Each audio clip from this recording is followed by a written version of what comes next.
เวลานอนพยายามจะไปคิดเรื่องความจากใดคือโลภอภิชาโทมนัสต่างๆเข้ามาในก่อนที่สิรับมันบ่เป็นเจตนาแต่ว่าเฮาบ่เข้าใจว่ามันเป็นเจตนาใช่ป่ะที่ว่ามันเป็นเองมันชินคำว่าชินกับเป็นเองอันเดียวกันมันชินพยายามจะลือถึงอารมณ์ความจากใดเพื่อเอิ้นว่าอภิชาโลภนั่นเองโทมนัสคือความขับแค้นใจเรื่องนั้นเรื่องนี้พยายามส่งอารมณ์อันเป็นกุศลที่เฮา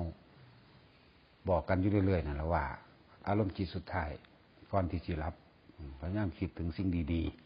ๆนึกถึงบทสวดมนต์บทใดบทหนึ่งแต่ว่าหลังจากเฮาไหว้พระแล้วเฮาสมาทานศีลแล้วแล้วเฮาก็นอนนึกไปนึกเกี่ยวกับบทสวดมนต์นึกเกี่ยวกับคำสอนต่างๆนั่นแหละแล้วก็สรุปลงหาคำว่าทุกข์ของเจ้าของกับสุขอะไรมันมากมายกว่ากันจะไปนึกถึงอารมณ์โทมนัสโทมนัสก็คือขับแค้นใจกับบุคคลกับสัตว์กับเรื่องราวต่างๆนั่นแหละเอิ้นว่าโทมนัสขัดใจสำคัญเพื่อให้มันชินบัดนี้เมื่อนึกถึงทุกข์ของเจ้าของแล้วเห็นทุกข์ก็คือเห็นสาเหตุที่เจ้าของทุกข์อยู่เกิดอยู่ตายอยู่นี่แหละผู้นั้นผู้นี้ตายอยู่นี่แหละเห็นทางดับทุกข์ของเจ้าของก็คือนึกถึงพระนิพพานนั่นแหละนึกถึงทางดับทุกข์มีอยู่เพิ่นว่าให้ว่างอยากให้ปรารถนาความสุขอันเกิดจากรูปเสียงกลิ่นรสสัมผัสและอารมณ์ต่างๆนี่เพิ่นว่าให้ว่างย่ำใดที่เฮาปรารถนาสุขจากสิ่งเหล่านี้เวลานั้นถูกย่อมติดตามเกิดขึ้นว่าเกิดเท่ากับไปเกิดนี่มันตกทุกข์ได้ยากลำบากก็คิดไปเห็นเองสุดท้ายแล้วตายยังไม่ก็ตามนี่ขอไปนิพพานยำหนังนี่ตั้งจิตเจตนาไว้ว่าจะกลับมาเกิดอีกแล้วว่าเอาเกิดเป็นยังกระสางเกิดเป็นมนุษย์เป็นเทวดามหากษัตริย์เศรษฐีล้านๆก็ตามว่าเอานึกถึงจุดเดียวก็คือว่าหากตายยังได้กระสางว่าขอกลับมาเกิดอีกไปนิพพานอย่างเดียวลงบางเดียวนั่นแหละพยายามเหตุแบบนี้ความรู้สึกสติแหลกในการตื่นขึ้นมากค่ะผู้ใดขว้าใดท่านในสิ่งที่เป็นกุศลไผสวดมนต์ท่านก็สวดไปเลยนะมัตถุพุทธังนะมัตถุโพธิยาหรือพุทธังธัมมังสังฆังสรณังคัจฉามิหรือนะโมก็แล้วแต่หรืออิติปิโสก็แล้วแต่เดี๋ยวพวกเข้าเน้นอยู่นี่กะคือว่ามันหลายแนวระลึกเอานามัตถุพุทธังจะขอความนอบน้อมของพระพุทธเจ้าถึงพระพุทธเจ้าซะมันหลายอย่างแนวหนึ่งปวดบ่ฮู้ว่าจะเอาอย่างดีก็เลยกำหนดมาจากอันหนึ่งนั่นแหละเป็นที่ชินของเจ้าของเอง ในขณะที่เขากำลังง่วงเงี้ยตื่นขึ้นนั่นแหละพยายามดึงเขามาให้มันทันดึงเขามาตายได้กูก็ไปในพานน้ำหลังเลยลุกขึ้นกับไปห้องน้ำไปพร้อมนึกไปพร้อมสินึกบทสวดมนต์สิบทนึกถึงพระก็แล้วแต่นี่เป็นของสำคัญแต่ละมือแต่ละเว้นคือเหตุให้มันชินนั่นเองเหตุมันชินแต่ตะกี้คำว่าจังสี่เขาก็บ่เคยได้ยินได้ฟังคำว่าชินคำว่าชาญคำว่าทรงอารมณ์มันเป็นกุศลเขาบ่เคยได้ยินต้องมีผู้สอนต้องมีผู้บอกแต่ก็ต้องฝึกต้องหัดบ่คือเรื่องอยากได้เด้เป็นตะเกิดเลยอันนั้นบ่คือเรื่องอยากได้อันนั้นอยากได้อันนี้เริ่มต้นเป็นเด็กหน่อยอยากกินขนมอยากได้ของเล่นอยากสนะมูเนี่ยไปจังสี่เด็กหน่อยมันฝึกมาตะพุ่นโดยบ่ได้ฝึกมันเป็นเองอยากบอกมันชินอีกอย่างหนึ่งก็บ่มีผู้ใดสอนแล้วในจังสี่พ่อกับแม่ก็เป็นไปตามโลกนั่นแหละคือว่าบ่ได้โทษไผอันนี้ก็โทษเจ้าของฉะนั้นเมื่อได้รู้จังสี่แล้วพยายามฝึกเอาเองฝึกให้เกิดความเคยชินนั่นแหละอันใดที่นี่ในการต่างๆที่เฮากระทบกระทั่งเอิ้นว่าโลกกระทำแปดถ้าผู้ใดเข้าใจคำว่าว่างใจดุจดังแผ่นดินมั่งว่างใจดุจดังอากาศได้มั่งก็สิดี แผ่นดินตามธรรมดาและร้อนและหนาวของสกปรกและของดีก็ย่อมเกิดในแผ่นดินแต่เฮาทำใจดุจดังแผ่นดินได้บ่สะเทือนบ่หวั่นไหวได้ก็สบายดีทีนี้โดยคำเว้าคำว่าแต่เฮาทำใจดุจดังอากาศได้ ผู้ใดสิเว้าให้เฮาสิขีดเขียนรูปได้ก็สร้างไปตามอากาศมันก็บ่อาจสามารถเกิดรูปกันได้ถ้าเฮาบ่คิดคำเว้าของคนอื่นสิบ่อาจสามารถทำลายเฮาได้ถ้าเฮาบ่นำเขามาคิดถ้านำเขามาคิดก็เป็นอันว่าทำลายล่ะคนปฏิบัติธรรมจะต้องละกิเลสจะต้องละความคิดเห็นต่าง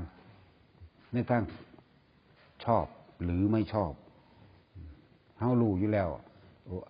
อันนี้ผิดอันนี้ถูกเฮารู้อยู่แล้วแต่ว่าบัดนี้เม่นออกมาว่าในทางที่ยินดีพอใจคือชอบถ้ายินดีพอใจในเขาย่องก็แสดงว่าอันอื่นๆที่มันออกมาบ่ยินบ่ถือใจมันก็ต้องไม่ชอบคือกันเขาสิเว้าว่าเฮาเป็นคนดีนั่นก็เป็นเรื่องที่เขาเป็นเองเข้าใจว่าเขาสิว่าเฮาเป็นคนเลวเป็นคนเว้าบ่ถือเป็นคนผิด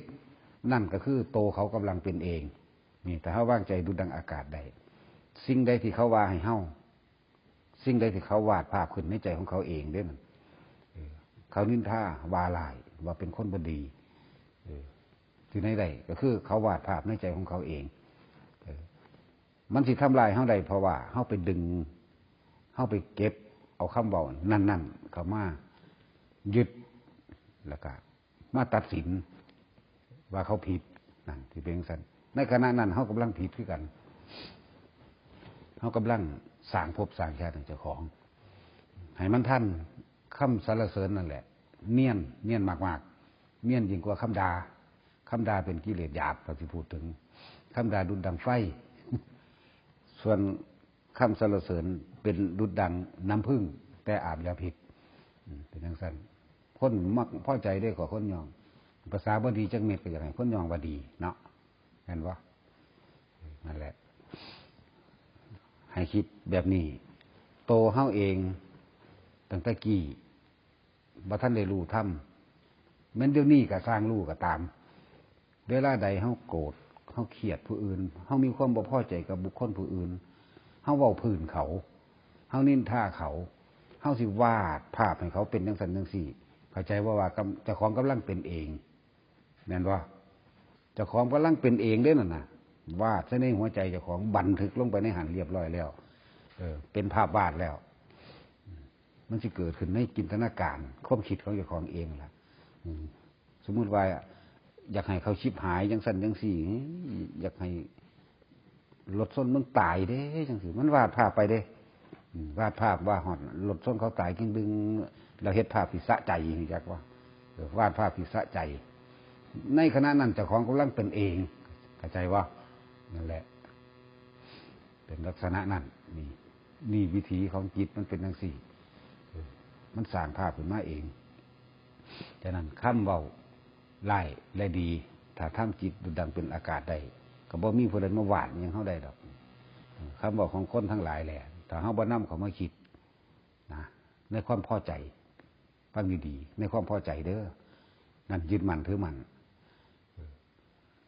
มันก็บ่อาจสามารถทำลายเฮาได้แต่หานำเข้ามาสิ่งนี้ควรสิ่งนี้ไม่ควรสิ่งนี้เป็นประโยชน์สิ่งนี้เป็นโทษนี่มันก็คนละอย่างกันนี่อย่าไปเป็นในสิ่งที่คิดเข้าใจว่าล่ะคือว่าอย่าไปเป็นในสิ่งที่คิดเวลาใดที่เขากำลังตัดสินเฮาว่าเฮาเป็นคนเลวหรือเป็นคนดีก็สร้างเวลานั้นเขากำลังเป็นเองเป็นเรื่องของเขานี่คือการทำใจดุจดังอากาศได้คำว่ายินดีพอใจหรือชอบใจนั่นตัวนี้ล่ะที่คนว่างบ่ทันได้เป็นตัวยินดีพอใจตัวชอบใจมันจะเอาตามส่วนมากมันจะเอาตามความพอใจของเจ้าของมาเป็นกฎเกณฑ์ในการยืนยันหรือตัดสินเอาความคิดเห็นของเจ้าของเป็นไงเป็นธรรมดาบัดนี้เฮาพยายามเพียรที่จะละมันออกในสิ่งเหล่านี้ เวลาเขาด่าเฮาเขาก็วาดภาพเพื่อกันเวลาเฮาด่าเขาก็วาดภาพเพื่อกันอยากให้มึงมุนจังสันจังสี่จับมึงถอนแขวมึงคักๆตีปากมึงคักๆในขณะนั้นเฮาวาดภาพเจ้าของเองเป็นเองไงวะคิดออกบ้างยายล้มเวลาสูญตายจุยเราจะอยากเฮ็ดจังใดอยากหยุมหัวนั่นวะหรือเฮ็ดจังใดอยากเอามีดซับปากแล้วมุนๆสูญขึ้นนั่นวะนั่นแหละจะเอามีดโตหรือเอามีดแบบไหนจะเอาปังตอ กูอยากบีบข้อไว้มาฝานพาไว้บีบข้อไว้ปันต่อฟันเอามึงมุนสะใจว่าสั่นเงินบ่ไอ้ทั้งสั่นแหละมันเป็นภาพบ่บาดนี่นั่นแหละมันเป็นทั้งสั่นนั่นแหละสิ่งที่เขาเกิดแบบนั้นแหละเด้อความพอใจบ่ศูนย์ขึ้นมากกับสร้างกับพอใจคือเก่านั่นแหละมันไปยินดีเอาทั้งความศูนย์ทั้งความบ่ศูนย์นั่นแหละมันเป็นภาพแบบนั้นนั่นแหละคำว่าจิตเรื่องสั่นมันก็ภาพนึกขึ้นมาแบบนั้นเองนี่แหละเวลาเขาว่าให้เฮาคือกันเขาตัดสินผิดตัดสินถูกให้เฮาเขากำลังผิดเขากำลังถูกเองว่าเฮาบ่ดีจังซั่นจังซี่เป็นแบบนั้นแบบนี้ฉะนั้นนักปฏิบัติทั้งหลายให้รู้เท่าทันเจ้าของเองให้รู้เท่าทันคือสิ่งนี้ควรสิ่งนี้ไม่ควรเด้อย่าเอาตามชอบใจเด้สิ่งนี้ควรสิ่งนี้ไม่ควรโอ้สิ่งนี้ควรเป็นประโยชน์ต่อบุคคลอื่นและสัตว์ทั้งหลายเหตุเข้าใจว่าล่ะสิ่งนี้ไม่ควรเป็นโทษแต่ตนเองและผู้อื่นหยุดจังซี่ลักษณะนี้ให้ละที่เจ้าของละของเองบ่ได้ให้เป็นละผู้อื่นเด้คนทั้งหลายส่วนมากปฏิบัติธรรมฟังมาหลายๆนี่ส่วนมากก็คือเอาไปวิจัยแล้วก็เป็นนักวิจารณ์แล้วก็ตัดสินผิดถูกเป็นกรรมการอย่างว่าล่ะเป็นกรรมการในการเอ่นว่าเป็นผู้พิพากษาผู้นั้นผู้นี้เทศถูกผู้นี้เทศผิดผู้นี้เป็นจังซี่ผู้นี้เป็นจังซี่เนี่ยมันสิเป็นนักวิจัยและนักวิจารณ์แล้วก็เป็นผู้พิพากษามันสิถือเอาความคิดเห็นของมันเป็นไงเองส่วนมากเป็นจังซี่แล้วก็สำนักนั้นปฏิบัติผิดสำนักนี้ปฏิบัติถูกแต่ถ้าตาของดีจริงลูกจริงๆคือบ่ออกมาเป็นผู้นำเนาะออกมาบวชมันจังสิสร้างประโยชน์ได้หลายออกมาบวชแล้วก็มาตั้งสำนักแล้วก็ปฏิบัติดีปฏิบัติชอบให้ผู้อื่นเอาอย่างนะบ่แม่นว่าเว้าอยู่ในมุ้งกับผัวกับเมียยุ่งอยู่กับลูกกับหลานเวลาเว้าธรรมะผู้นั้นผิดผู้นั้นถูกจังซั่นจังซี่เราดูแล้วเราเห็นแล้วว่าซั่นลักษณะนี้ส่วนมากจะเป็นจังซี่จาก99%สำนักนั้นผิดสำนักนี้ถูกก็คือเอาคำของครูบาอาจารย์ทั้งหลายไปวิจัยวิจารณ์แล้วก็วิพากษ์แล้วก็สรุปตามความคิดเห็นของเจ้าของเด้บ่ได้ละกิเลสเจ้าของบ่ได้ละ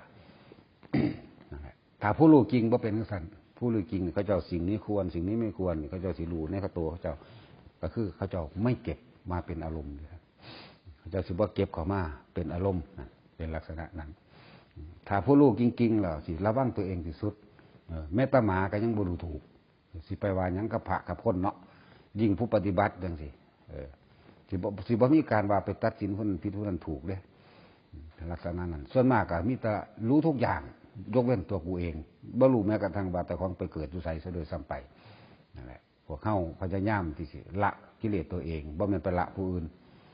ตามสิยินได้ฟังวิพากษ์วิจารณ์มาน่าสงสารคือกันถ้าเป็นนักรู้เป็นผู้รู้นี่จะต้องกล้าสละตัวเองสละออกมาสร้างประโยชน์ให้มหาชนคนหมู่มากคือพระพุทธเจ้าคือพระสงฆ์สาวกเนี่ยแต่สิหนีจากเฮือนมันก็พอแห้งแล้วแต่ว่าอวดรู้บรรลุแต่ของเองส่วนมากสิเป็นจังซี่ไม่เป็นไปตามนั้นไม่เป็นไปตามนี่ก็ว่าเด้มันก็เว้าอยู่ในมุ้งนั่นแหละมันบ่ได้ออกกลางมาเว้าอยู่ในป่าคือเฮาดอกบ่กล้าเข้าถ้ำขึ้นภูขึ้นผาดอกคิดฮอดผัวคิดฮอดเมียเนาะหรือเป็นจังซั่นเขาเรียกกับคิดฮอดหลานเขาเรียกกับหอมคุ้นขึ้นในกินอาหารเงี้ยเมื่อคืนลักษณะนี้ส่วนมากอยู่ในบ้านคนรู้อยู่ในเฮือนอยู่ในเบือดอยู่ในเมืองอยู่ในมุ้งแม่นบ่แต่ของก็เคยเป็นเมื่อก่อนว่าแม่นบ่อย่าต้องหาดผู้รู้อยู่ในบ้านอยู่ในเฮือนอยู่ในมุ้งอยู่น้ำลุงน้ำหลาน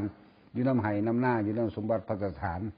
ผิดกันกับพี่กับน้องแย่งให้แย่งหน้ากันผู้รู้จังซั่นส่วนมากก็เป็นจังซั่นเบิดนั่นแหละแต่ผู้แท้ๆเลยนี่ไม่รู้เข้าใจว่าไม่รู้กูไม่รู้เป็นจังซั่นเขาสิเท่ถิ่มทั้งเบิดเลยในความรู้จากว่ามีแต่สิ่งนี้ควรสิ่งนี้ไม่ควรสิ่งนี้เป็นโทษสิ่งนี้ไม่เป็นโทษสิ่งนี้เป็นประโยชน์นี่ต่างหากล่ะ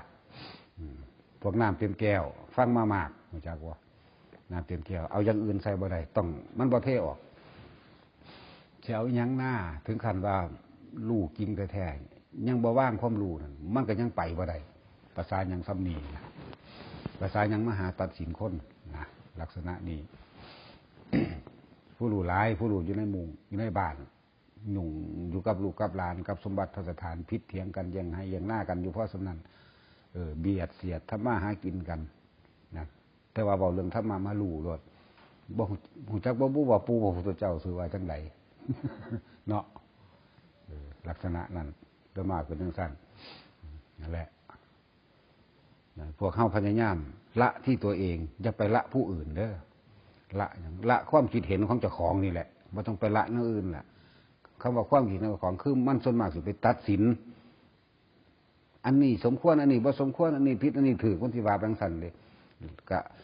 เอาความคิดเห็นของตนเป็นใหญ่ได้บ่นี่ตัดสินนานเป็นสันส่วนมาก99%มีเปอร์เซ็นต์เดียวเท่านั้นที่ละได้นี่อย่างสั้นถ้าว่าถ้าเทศไปบ่ถูกใจมันก็จมก็ได้ตัวนั่นแหละผู้รู้จักสั้นรู้ลักษณะนั้นรู้แล้วก็เอิ่นว่าสะสมความรู้บ่เท่เข้าใจว่านี่เฮาบ่ต้องรู้หยังมากหรอกบ่รู้หยังเสื้อดีที่สุดเนาะ ลักษณะนั้นเดี๋ยวนี้ก็ว่าไม่เป็นไปตามมรรคก็ว่าได้เท่ากันนิพพานอย่างเดียวพอไปสนมันดอกบังหันเลยจะว่าล่ะ เอาจุดยอดมันเลยว่างทิ่มอารมณ์ทั้งหลายใดๆทั้งหมดทั้งสิ้นที่มันผ่านเข้ามาเนี่ยสิ่งนี้ควรสิ่งนี้ไม่ควรสิ่งนี้ควรสิ่งนี้ไม่ควรละทิ่มจะไปตัดสินว่าผิดว่าถูกในขณะใดที่เฮากล่าวตู่ใส่ร้ายบุคคลผู้ใดผู้หนึ่งก็ตามในขณะนั้นเฮากำลังทำร้ายตัวเองเด้อเฮากำลังทำลายเจ้าของวาดภาพเจ้าของเป็นเองเด่นทั้งความดีและความเลวนะความเลวเนี่ยมันสิเห็นชัดเนาะเห็นชัดเด้คือเจ้าจากฟันปากตาจุยนั่นแหละกูจะเอาปังตอดิเต้าสิวาดภาพคมเล่าลงหงายหนาเนาะคมบีบข้อพร้อมเป็นบ่ล่ะแล้วเอามือข้างขวานี่จับมีปังตอฟันปากเล่ามนทั้งเอาทั้งเตะทุบหัวพร้อม ธรรมดาอย่างนี้บ่ล่ะตาจุยนั่นแหละในขณะนั้นเรากำลังลงนรกเองของเราเด่นไม่ใช่ป่ะแต่ของกำลังทำลายเจ้าของนั่นแหละมันวาดภาพแบบนั้นมีความรู้สึกและอารมณ์แบบนั้นอีหลีนเป็นอย่างสั้นอันนี้เป็นของจริงวะจะว่าอารมณ์นั้นเป็นแบบนั้นอีหลีเนาะแหละ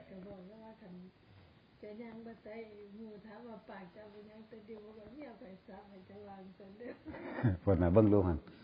วางแผนให้พร้อมเห็นบ่วางแผนเดินในการไปหันไปหนีวางแผนถ้าปากมุนๆมาจังสี่จะให้ประกาศเบิ่งเลยอยากให้เขาไปประกาศว่าเจ้าของ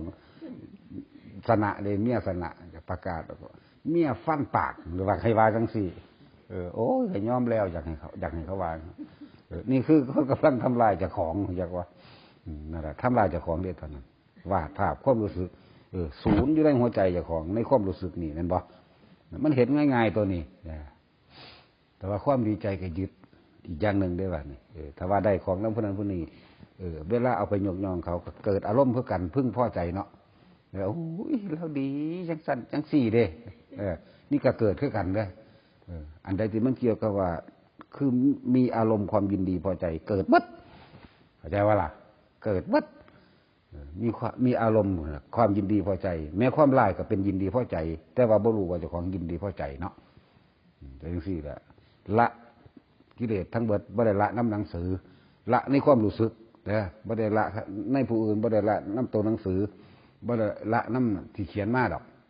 นี่ละความรู้สึกที่กำลังโกรธอยู่นี่กำลังหลงอยู่นี่ความโกรธมันมาจากไสมันมาจากความโลภเนาะความอยากเวลาบ่ได้ดังใจเวลาเขาว่าบ่ถูกใจเวลาเขาอีหยังกระสร้างที่บ่ถูกใจศูนย์ขึ้นมาเลยนั่นแหละเกิดความรู้สึกขึ้นมาศูนย์หัวใจก็เต้นแห้งพร้อมสังเกตเจ้าของบ่รู้แล้วนักธรรมะต้องสังเกตเจ้าของได้บ่เป็นสังเกตผู้อื่นเนาะดังนั้นนั่นธรรมโมเข้าใจว่าล่ะมันเป็นคนละอันกันคนละอย่าง ธรรมะธรรมโมเนี่ยพวกธรรมเมาเป็นสั้นหลงธรรมเมาธรรมลักษณะนั้นต้องสังเกตเจ้าของสิ่งนี้ควรสิ่งนี้ไม่ควรสิ่งนี้เป็นโทษสิ่งนี้ไม่เป็นโทษก็ว่าไปเฮานี่เฮ็ดประโยชน์อย่างเดียวบรรลุยังบ่บรรลุยังสร้างแม่มันดอกจากกะละนี่สิเฮ็ดประโยชน์อย่างเดียว เดี๋ยวถ้าไฟสิให้ขีดให้ขันว่าจังใดเขาให้ขีดเขาก็คือเขาให้ขีดเขาเอาเองเขาให้ขันเขาด่าก็คือเขาด่าเขาเอาเองนี่เอิ้นว่าทำใจดุจดังอากาศนั่นแหละร่องรับได้บัดดุจดังแผ่นดินพร้อมเขาสิว่าหยังเป็นหยังคือว่าร่องรับดุจดังแผ่นดินก็สิ่งนี้ควรสิ่งนี้ไม่ควรสิ่งนี้เป็นโทษสิ่งนี้เป็นประโยชน์เด้บัดนี้ทำใจดุจดังอากาศก็เป็นจังไดก็คือแล้วถ้าไผสิวาดภาพแต่ถ้าจิตใจของเขาเป็นอากาศได้แท้เขาสิวาดในใดมันก็บ่เกิดรูปใดเลยแม่นบ่บ่เกิดรูปส่วนผู้วาดต่างหากที่เป็นรูปขึ้นมารูปก็คือไปเกิดนั่นเองเนาะไปพ่อเมื่อ